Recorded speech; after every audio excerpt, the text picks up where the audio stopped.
Ariana grew up in Boca Raton, Florida, an incredibly wealthy, idyllic town, with a healthy mom who could buy her whatever she wanted, whenever she wanted. Gucci bags, fancy vacations, Chanel outfits. I grew up in Garbage Grove in a goddamn hoarder house with a cancerous mom who constantly wept about not being able to afford rent and utility bills. 여기 생일이 같은 또래의 두 소녀가 있습니다. 두 사람은 같은 어린이 채널 시트콤에 출연하며 비슷한 커리어를 걷기 시작하죠. 당시 대중의 눈에 비친 두 사람은 거의 흡사했습니다. 어린 나이에 인기와 부를 거머쥔 성공한 10대 스타. 하지만 실제로 두 사람은 너무 다른 삶을 살고 있었죠. 한 명은 공식 석상에 늘 엄마와 함께 등장하며 사이좋은 모녀의 상징으로 여겨졌지만 다른 한 명은 훗날 엄마가 죽어서 다행이야 라는 제목의 자서전을 출간하며 세상을 충격에 빠뜨리게 됩니다. 오늘 이야기의 주인공은 바로 아역스타 제넷 맥커디입니다. Let's touch rings!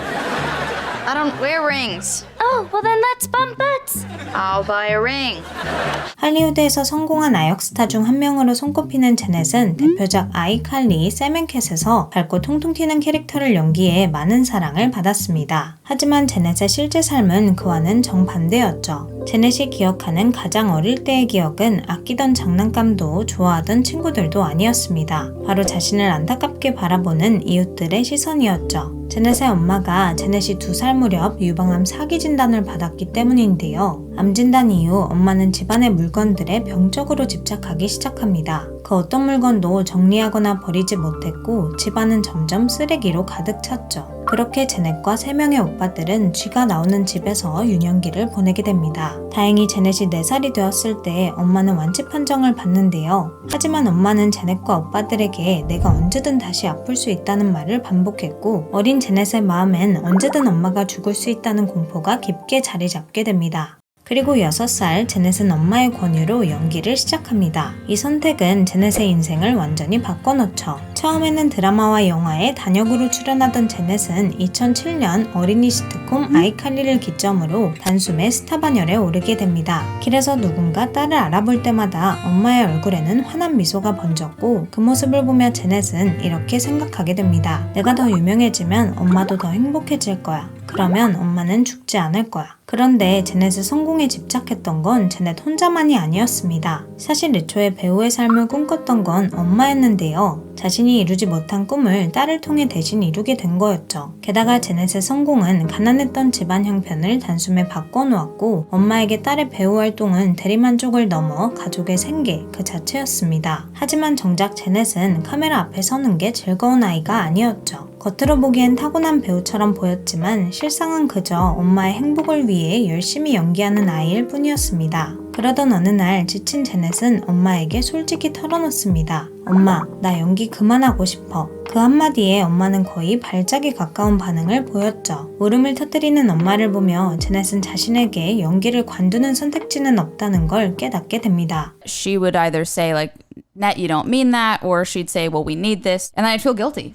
이후 딸을 향한 엄마의 집착은 무서울 정도로 심각해집니다. 엄마는 관리라는 명목하에 제넷이 먹은 모든 음식의 칼로리를 기록하게 하고 하루에 5번씩 몸무게를 재게합니다. 또 10대 후반이 되도록 혼자 샤워조차 못하게 했고 어릴 적부터 써오던 일기장마저 모든 건 나와 공유해야 한다며 매일 검열했죠. 제넷은 이후 이런 엄마의 행동을 돌아보며 엄마가 내가 독립심을 갖지 못하게 통제하려 했던 것 같다고 얘기했는데요. 하지만 당시의 제넷은 이 상황을 문제라고 인식하지 못했습니다. 오히려 제넷은 엄마가 나를 정말 신경 써주는구나 라고 생각하며 이 모든 걸 엄마의 특별한 케어로 받아들였다고 합니다. 하지만 그 결과 점점 몸무게에 집착하게 된 제넷은 결국 심각한 섭식장애를 얻게 됩니다. 아이러니하게도 제넷의 대표 캐릭터 샘 버켓은 음식을 누구보다 사랑하는 인물이었죠. My name is Samantha Puckett. I'm from Seattle and I love fried chicken.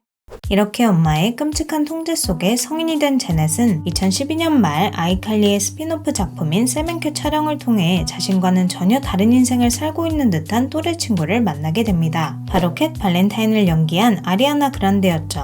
제넷에게 아리아나는 자신이 평소 선망하던 모든 것을 가진 존재처럼 보였습니다. 이혼 가정이긴 했지만 사업가인 엄마의 전폭적인 지지와 애정 속에 부유하게 자랐고 같은 시트콤에 출연하던 시기 가수로서도 빠르게 성공하며 제넷과는 차원이 다른 인기를 얻게 됩니다. 어느 순간 아리아나는 어린이 채널 스타를 넘어 팝스타가 되어버렸고 그와 함께 촬영 현장에서의 대우 역시 달라지기 시작했습니다. 세멘캣 제작진은 아리아나의 가수 활동을 배려해 아리아나의 캐릭터가 하나 내내 상자 안에 갇혀있는 설정까지 짜내곤 했습니다. 하지만 제넷의 다른 작품 출연은 허락되지 않았죠. 문제의 핵심은 아리아나 개인이 아니라 아리아나와 제넷을 대하던 제작진의 이중적인 태도였지만 어린 제넷은 계속해서 자신과 아리아나를 비교하며 그 분노의 화살을 아리아나에게 겨누는 실수를 반복합니다. I was so young at the time, and I think it's really hard to not compare yourself to somebody at that age when you're in an environment around them all the time.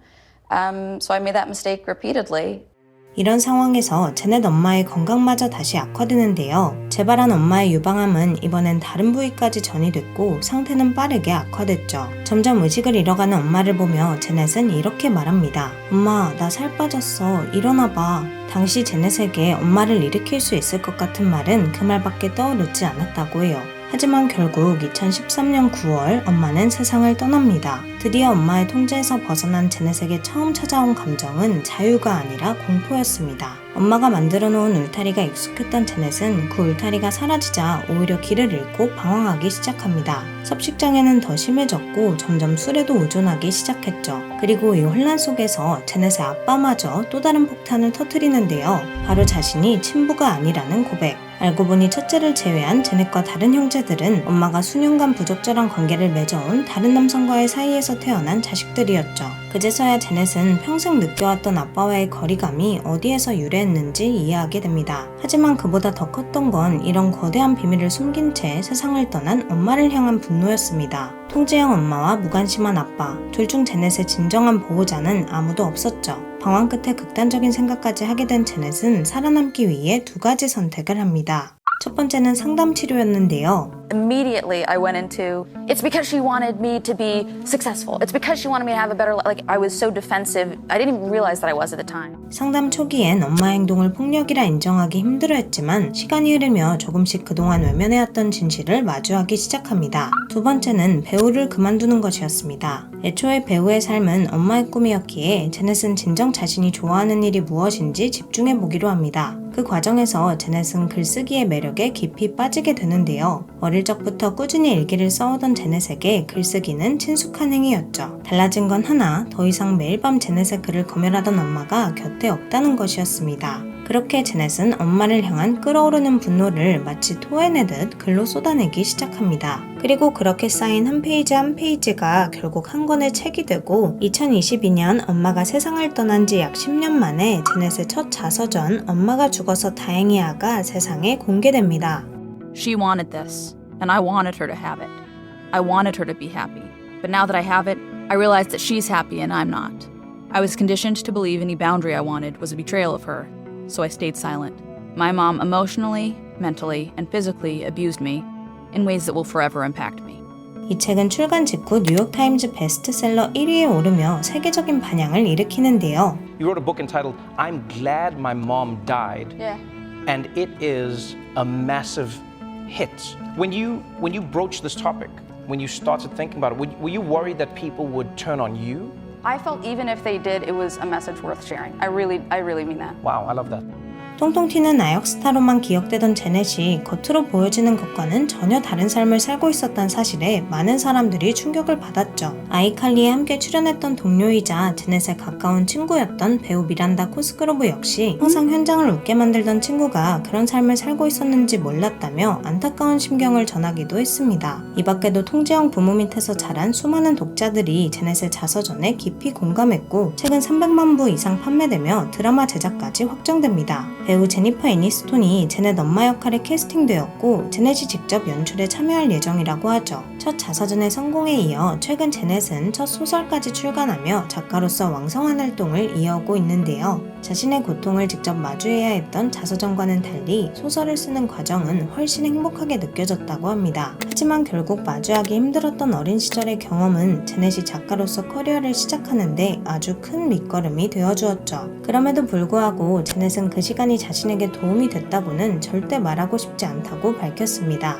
또 오랜 시간 엄마를 용서하려 애써왔지만 이제 더 이상은 스스로에게 용서를 강요하고 싶지 않다고도 말했죠. 다행인 건 제넷이 지금 그 어떤 때보다도 정신적으로 육체적으로 건강한 상태라는 점입니다. 더 이상 스스로를 갉아먹던 분노에 휘둘리지 않고 누군가와 자신을 비교하지도 않은 채 온전히 자신의 삶에 집중하며 자신만이 할 수 있는 일을 해나가고 있다고 합니다. 아이러니한 점은 제넷이 한때 아리아나를 부러워했던 것처럼 당시 대중도 스타인 제넷의 삶을 부러워했다는 사실인데요. 우리는 늘 타인의 삶을 겉에서 보이는 모습만으로 판단하곤 합니다. 하지만 결국 내가 아닌 다른 사람의 인생에 어떤 일이 벌어지고 있는지, 그 사람이 무엇을 견디고 있는지 결코 다 알 수 없죠. 그래서 타인과 나의 삶을 비교하는 건 처음부터 의미 없는 일일지도 모르는데요. 결국 비교를 멈추고 자신만이 할 수 있는 이야기에 집중하며 자신만의 방식대로 성공을 거둔 제넷처럼 어쩌면 우리도 각자 다른 풀이법으로 우리에게 주어진 인생을 헤쳐나가야 하는 건 아닐까요?